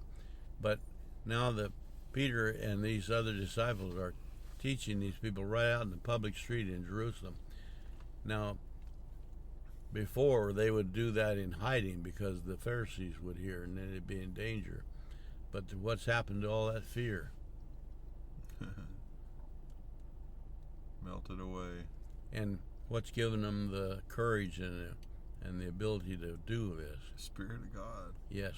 And the Lord had told them, you're going to be my ambassadors, you're going to be my messengers to the whole world. You're going to go first in Jerusalem, then in Judea, and then in Samaria, and then to the uttermost parts of the world. You're going to go everywhere. And you're going to have courage, you're going to have endurance and strength, and you're going to have the ability to tell people. When the apostle, you know, he went to Greece islands, he went to islands in the middle of the Mediterranean, he went to Turkey, he went to Rome. He talked about going to Spain, whether he did or not, I don't know, but all these different places, they all spoke different languages. How was he able to tell them the gospel? Well, you think he had a special gift of speaking where they could understand? He even said, it's too bad that the way they've interpreted this, he said, I'm thankful I spoke in tongues more than any of you. And how the Pentecostals all think what that means. Yeah. It means you go blah, blah, blah, blah, blah, blah, somehow that's supposed That's right. That's not intelligible. They spoke in language these people understood perfectly. Yeah. If you were a Chinese Jew and you were there, what did you hear? You were hearing Chinese. You heard Chinese and you knew exactly what it meant.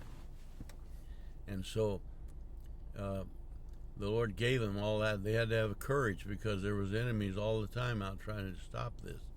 Without courage, how long would they last, you know?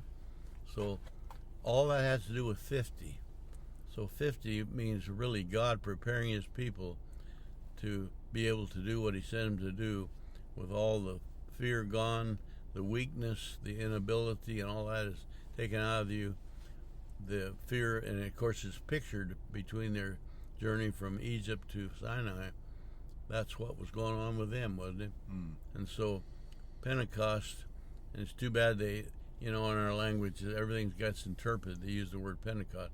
But Sukkot means the time that was 50 days to commemorate the 50-day journey from Egypt to Sinai, in which they were learning what God expected of them. And when they got out to Sinai, he gave it down to them in a written form.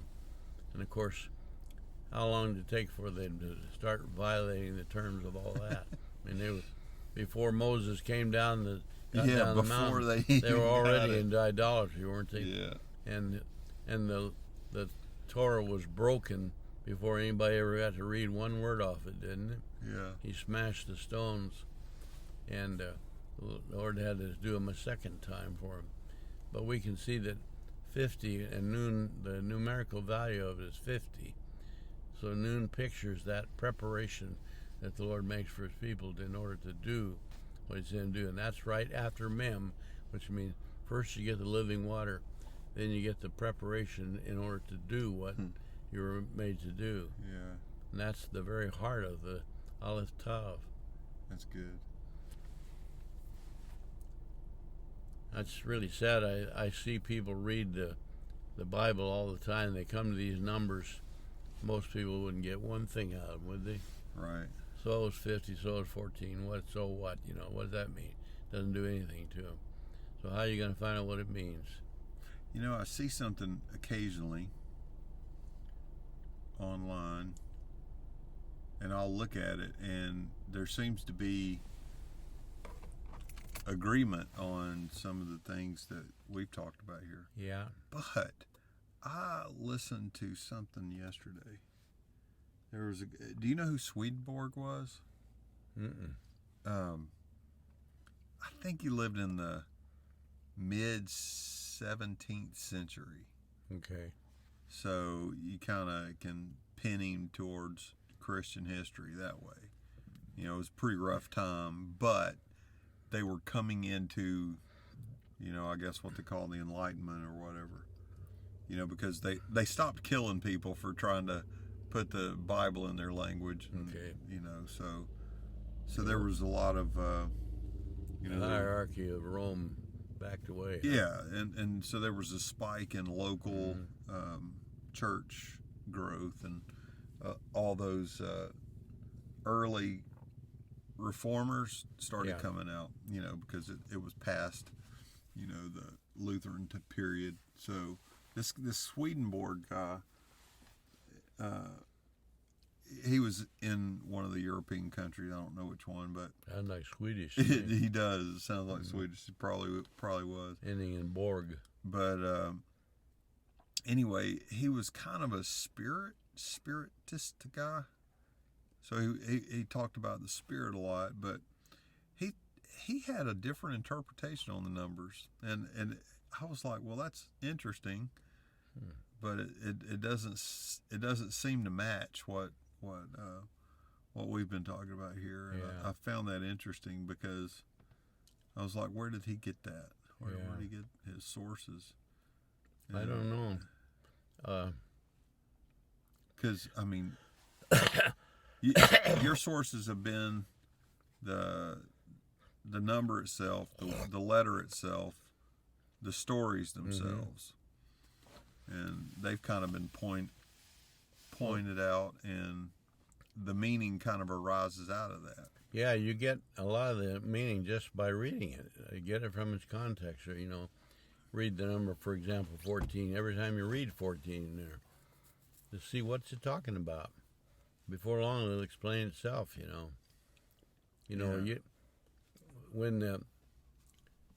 When the Spirit of God gives truth, He doesn't go outside of the Torah and say, "Well, you have to look at this to get the meaning." Right. The Torah explains itself. Yeah. So the reason why people don't understand it because they're really resisting the teaching of the Spirit to some degree. Yeah. Because if your heart at it, it says if you search for truth, like for hidden treasure, you'll find it. Well, where are you going to find the truth? You're going to find the Encyclopedia Britannica? Where do you get it? From the Scripture. You get it from the Torah. You read it. But you search for it like the truth. And you take Proverbs, for example, it begins saying the purpose of Proverbs is to understand the riddles and parables of the wise. So the Lord always speaks in parables. It says that, doesn't it? Yeah. So if you're going to understand a parable, you don't understand a parable by reading a book about auto mechanics. You read about what the parable says. But you say, okay, there's got to be something here that I haven't seen before. Yeah. What is it? And you begin to search, and you just look at the words and how they are used in other places, compare them with something else that's said. For example, you come to the word faith. All right, look at all the places that talk about faith. When it says in Hebrews 11, which is commonly called the faith chapter, it says, by faith this person did something, that by faith that one did. What did they do? All different kind of things. But they believed. The first thing they did was they agreed with God. God said, here's what I want, here's what it needs to be. They agreed with that. So you think, it says, Noah, for example, by faith built the ark. I just got a friend on me a video about the ark encounter. We went to the ark down.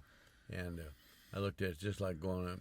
But you know that this video that I saw, the ark, it's all about explanations about how they think it may have operated. But what they're trying to do is say that you can believe this by human inventions and ideas, this is how it all worked. Yeah. Well, I believe the ark was a picture of the divine work of God Himself. And you know, the Lord did not tell Noah to go into the ark. He told him, come into the ark. What's the difference between go into the ark and come into the ark? Presence. If he's inside the ark, he says, come in here, come where I am. Yeah. If he tells him, go where I am not. Yeah. He didn't tell him go in. He said, you come in. So the point is, all these human explanations to try to figure out how it all worked, they just kind of missed the point, because the whole idea was it was the divine work of the Spirit of God. Yeah. And so the ark itself just becomes a parable. It's real, it's true, but there's much more to it than just, as so many have tried to figure out, a great big watercraft that you can put all kinds of animals into. It's not really what it's telling you. It's saying God has done a divine work to save His creation. And you can't explain God, so you really can't explain the ark either, can you? No. Because the ark, of course, is a figure of the Lord Himself. The Lord is the ark. So when the Lord says, come into the ark, what's He telling you to do? He's inviting you to come with Him and be saved. Come into the Lord Himself. It's dangerous out there. Yeah. And if we tried to explain the ark, we'd be saying, well, let me tell you how it is, who Yeshua is, what He looks like, how He does things and everything else. You can't explain Yeshua. He is Almighty God in a form that made Him someone that we can at least comprehend. You know, yeah. I've asked people, you know, what does the Spirit of God look like? You know, can you even picture, you know, we have what we call a mental picture. Form a mental picture of the Spirit of God. What do you see? There's nothing you can see. You can't see anything because it's unexplainable. Form a mental picture of Almighty God. You know, Isaiah said, He gave Him several titles. Wonderful, Counselor, the Mighty God, the Everlasting Father, the Prince of Peace. Can you form a mental picture of any of those? Well, what does wonderful look like? Explain it. What does wonderful look like? Looks good. What's it look like? Define it. Yeah, Show me a picture of it. Wonderful. You can't. It's not something you can look at, no, is there? You can't make a picture of it. It's an abstract. Counselor. What does Counselor look like? You know, you can't picture that. We don't know what they look like, but we don't know what they do. Yeah, but so the whole concept of it all is that a parable tells you something you can look at. A parable of a horse trampling seeds on the road. You can visualize that. But when He says, I'm not talking about that, I'm talking about what happens to the word of truth when the enemy gets around, or when you put it where it doesn't belong. Yeah. Then it goes into a realm you can't picture. If you're going to understand that, remember, the Lord would speak in a parable, and all the farmers would go home, and the wife said, well, what did the teacher tell you? He told us not to throw our seed on the road. What farmer doesn't already know that? Yeah. So what'd they learn? Nothing. But the disciples would stay around and say to Him, what did you really mean by that? Yeah. And He'd say, okay. Then He would explain to them, I'm not talking about seeds, I'm not talking about horses, I'm talking about the truth of God. And if you put it where it's not going to be received, it's just going to be trampled. So, but why did they get it when the rest of the people did not? Because they were seeking it. They stayed there and said, we want to know what that really means. We know you weren't talking about horses and seeds. Yeah. No farmer needs to be told that. You had something much deeper in mind, and we want to know what it is. So they stayed and asked. So how do you find what a riddle means, or a parable? You stick around and ask. Stay around and ask. Don't go home and tell them all we heard was Boy, that something was they a good already story. knew, and they didn't learn a thing, you know. Yeah. So all those parables are that way, and so when it says the Lord always speaks in parables, then the way I've seen that is that everything we read, when David went after Goliath, it's a parable. It doesn't mean it wasn't real or something, but what we could see with our eyes is only an idea to make you think about what does he really mean by that. It's much more than just a visible thing you can look at, you know. Kind of opens things up, doesn't it? It sure does. And when the Pharisees studied the Torah, the Lord said, you study this stuff all your life, and you think you have eternal life because you know it. So you ask any Pharisee a question about the Torah, does he know the answer? Yeah. Yeah, he does. But he said, you study it because you think you have your eternal life. But then the next word would be but. When you say but, what does that do? It cancels what you just said. Yeah. You study it and you think you got a life, but these stories are about me. And so by implication, they studied the Torah and they knew it all. Did they see Yeshua in it? No. Why not? He's there. He said that's what it's about. Why didn't they see it? Because they missed him. Why did they miss him? Because they were focusing on the surface. That's right. A parable always has a surface meaning. They got that. You could explain it carefully. Every Pharisee could explain the surface meaning. But they didn't see the underneath. Why didn't they get the underneath? Because they stayed on the surface. Yeah. Proverbs says you have to dig for it like hidden treasure. Yeah. They weren't willing to dig for it. They wanted to be able to proudly stand on the street corner and say, we know the Torah. Come to us and we'll tell you what it means. Yeah. You know, when they arrested Yeshua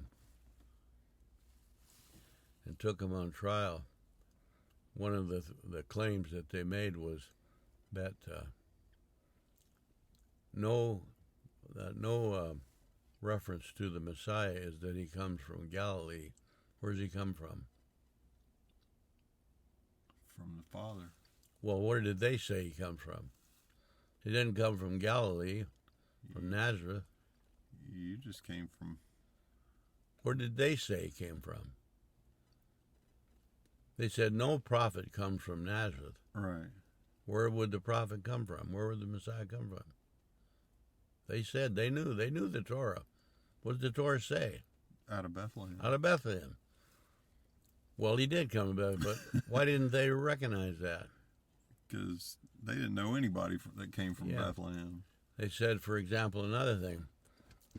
There was a king named Jeconiah, and he was so evil.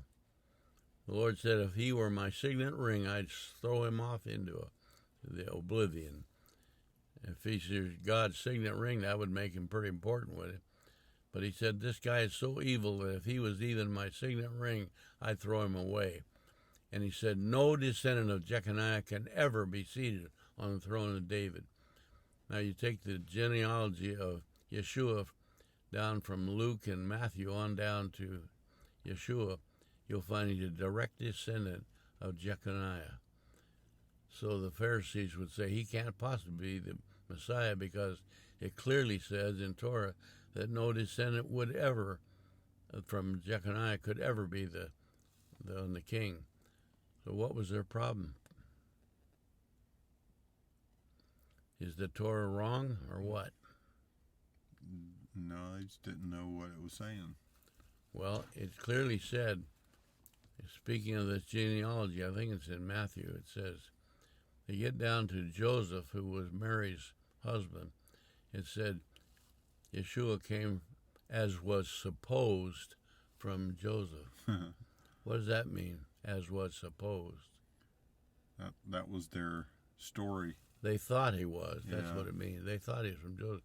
It would appear that way because when they first saw him, obviously he lived in Joseph's family. In Capernaum, they said, isn't this the son of Joseph, the carpenter? So those people recognized him. What did they think? Thought he was just a common man.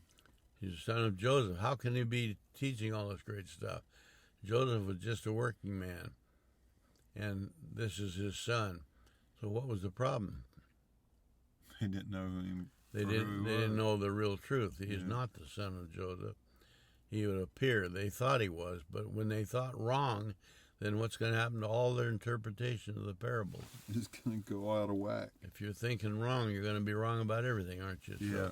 That's where they went. And so, of course, how are you going to know the truth then? You're not. It's going to be veiled to you. Well, is there any hope then? Can we ever find out what's true? Oh, yeah. You got to seek it, and the Spirit's got to show it to you. Yeah.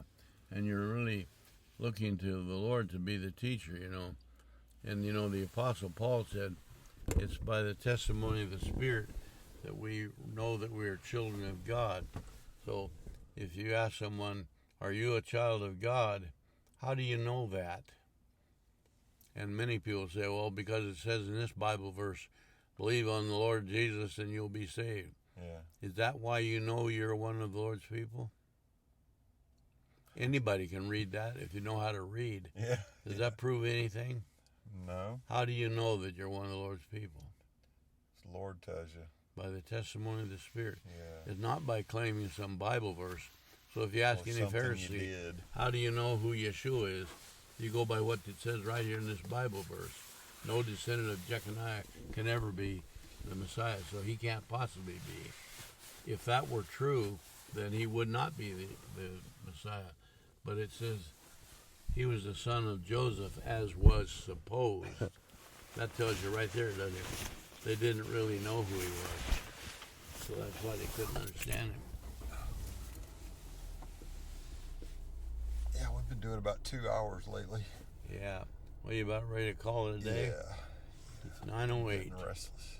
Yeah. Well, it's been fun. Yeah, it is. It's been good.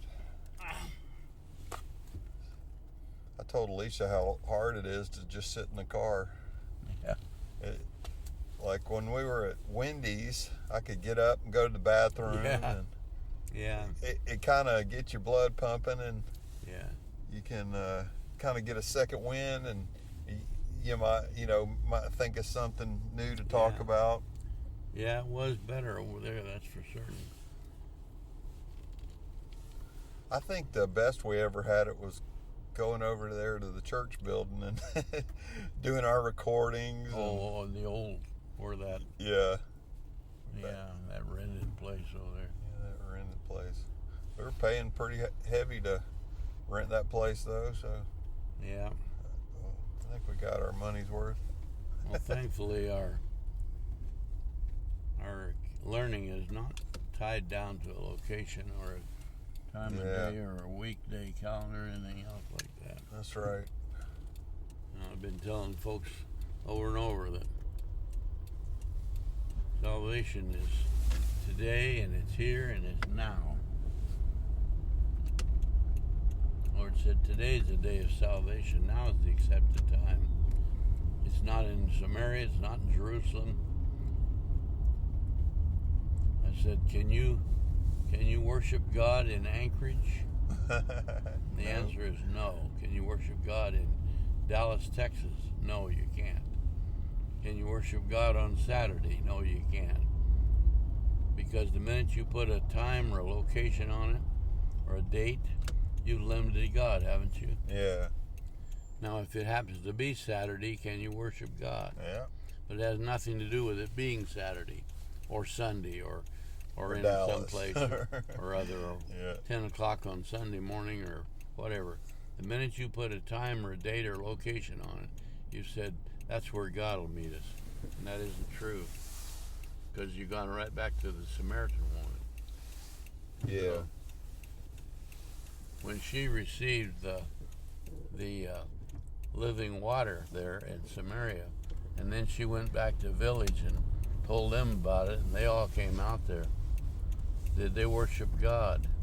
Yeah. Was it because they're in Samaria? No. They didn't worship God in Samaria. They were in Samaria, but their worship had nothing to do with being in Samaria, did it? No. So that's the problem with these things, people want to tie God down to places and times, and you just can't do that.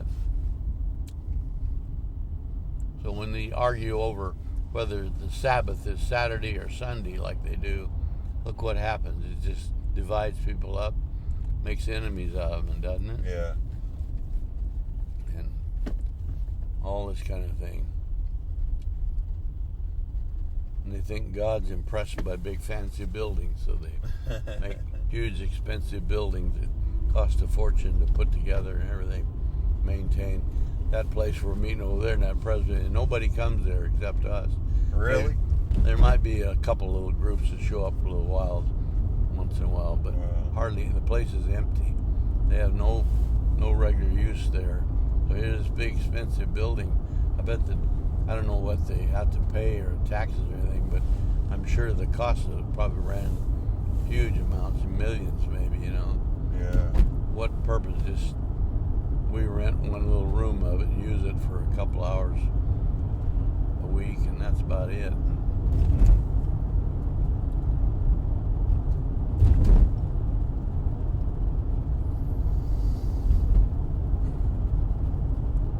How's your people doing this week? Pretty good. I think we're doing okay. I went over to the store this morning to get a bunch of stuff. But we've been, we read Psalms and Proverbs every morning. Also, we get a thing that gives a verse for the day every day. Quite often that is quite appropriate for the day. We've also been reading a Jewish parsha for the day. Really? How you find it? You can look it up. Just type in Parsha for today. Yeah.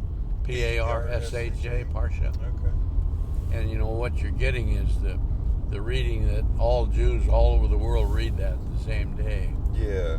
Right now, what we're reading is in Genesis, about 44 chapters. So it's about Joseph in Egypt, meeting with his brothers and everything. In fact, we just read, I think just in today's one, about where he finally revealed himself to his brothers in Egypt and wept over them and everything. Yeah. And so it's pretty neat to just read that and thinking Jews all over the world reading that and praying that they'll understand and get something out of it, you know. A lot of them go to those synagogues and they have one that's called the Reader, and he'll get up there and read that, and some of them will be paying attention, some of them won't. I read about one guy said it was just boring to him to go to it, but he did it because he thought it was the right thing to do, you know. I'm sure a lot of them do that, but it's true, so maybe some of them get something from it. Hope so. It's interesting to listen to Jonathan Cahn and see how many times the Parsha for the day has corresponded with historical events. Exactly. Spiritual speaking. Well, another friend of mine bought me a Hebrew calendar, and on the calendar is listed the Parshas for every day. Oh, cool. And sometimes they read them only on Sabbath. On the weekend, they read the whole thing for the whole week. Yeah. Some of them read it every day, so I guess it depends a little on different groups, but we've been reading it every day along with our other reading. It's really good. Yeah, I listened to Jonathan Cahn. I had him on my iPod. Yeah. There was a little 5-minute segment, and he was talking about the Parshas and how it corresponds sometimes with. Well, he was specifically talking about the night that Israel became a country. Yeah. And how it was the Parsha was out of the prophets and talking about how it would come about in a day. Yeah, can a nation be born in one day? Yeah. Zechariah. Yeah. You know, the amazing thing is that those parshas were put together hundreds of years ago. Yeah. And I don't doubt that anybody knows who did it, but how would they have any idea that it would correspond to the real events? Yeah, I listen every once in a while to John. He's really a great teacher. Yeah. I wonder when they're going to try to shoot him down. No kidding. Yeah, he's just been right in the middle of a lot of stuff. Oh yeah. I guess you can't help it being right over there across the river in New Jersey. Yep. You've heard the story about how they got that property. I don't know if I have. Well, you should look it up. He told them how they.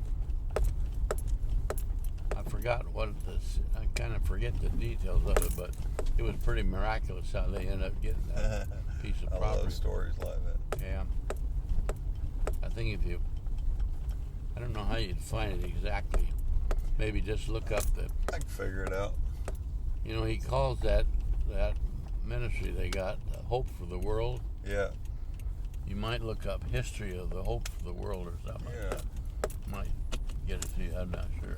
One of the coolest stories about a missionary or a mission group or church getting something cool happen to them. Yeah. There was a story I was reading. I think it was Henry Blackaby, that guy that came out with that Encountering God book. Yeah. It was real popular a few years back. And he was telling a story about how the business or whatever they were running, the mission group that he was running. Let me interrupt you just a second. Sure. I thought you said the other day this mailbox got smashed. It looks okay to me. It looks like it's been hit on the side. I think it's just snow on it, isn't it? It might be. It doesn't Might look, be, yeah. It don't look too bad. No. Something good about it a little bit. You're telling about this other guy.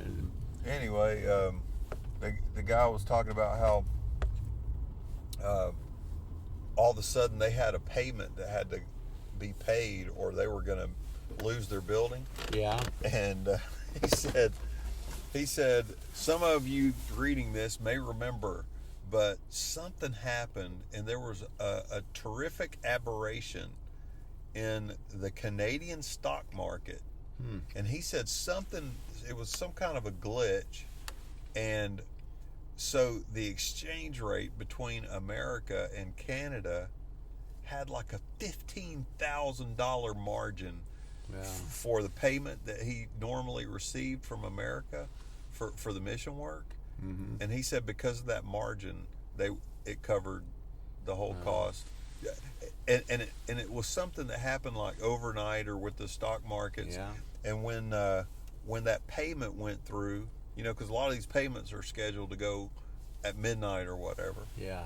And he said when that payment went through, it was one of those things where the exchange rate was being adjusted, and it just hit a bottom, and they were all that much more the richer for it. And he said when they went to bed that night, they were like, well, it's in the Lord's hands. We don't know what's going to happen. And then when they woke up in the morning, they had enough money in their account. Yeah. Have you read about today's events over there? The Americans sent a nuclear submarine through in the Straits of Hormuz, and it was accompanied by a Navy destroyer to challenge Iran. Just a few days ago, they sent a squadron B-52 bombers over that way. Oh boy! And today, also, Israel sent one of their submarines over there. Oh boy! And they told Iran, if you do anything to hurt one of our people, we're going to come back to you really heavily. So it's a definite challenge to Iran. Wow. And Iran says, we're going to get vengeance for your killing this big shot over there the other day, Well, so they're sure rattling the sabers. Yeah. And also, just today, they, I think starting on the 23rd or something, said they're going to ban all travel into Israel from foreigners. Wow. You cannot go into Israel. They're locking the place down because of the corona.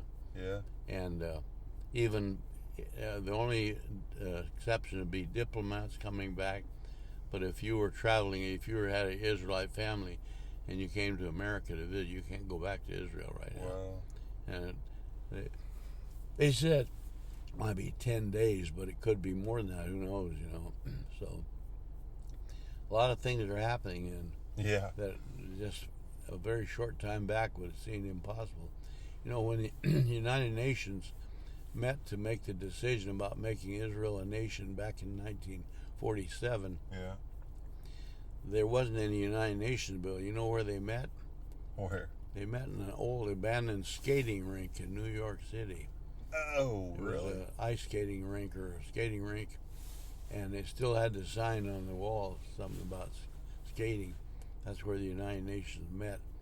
And they said it had been 2,000 years since Israel was an independent nation, but they made it a nation by vote in the United Nations in 3 minutes. Wow. That's how long the vote lasted to confirm it as a nation. So they even quoted the idea, can a nation be born in a day? And that's out of Zechariah. Yeah. So a lot of amazing stuff that's happened over there all these years and happening today. Yeah. We don't know where it'll all go, but this crazy situation with the election, we don't know what's going to happen with that. They're still thinking they might be able to turn it around, but I don't know.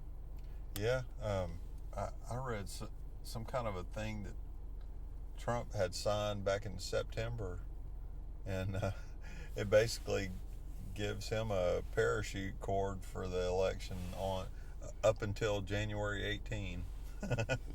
So we'll see.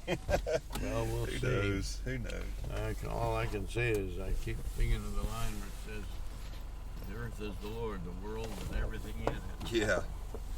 And he's got it. Whatever's going to happen is going to happen. He's got it taken care of. Yeah. And it's going to be all right. But we can't, I long ago quit calling America a Christian nation.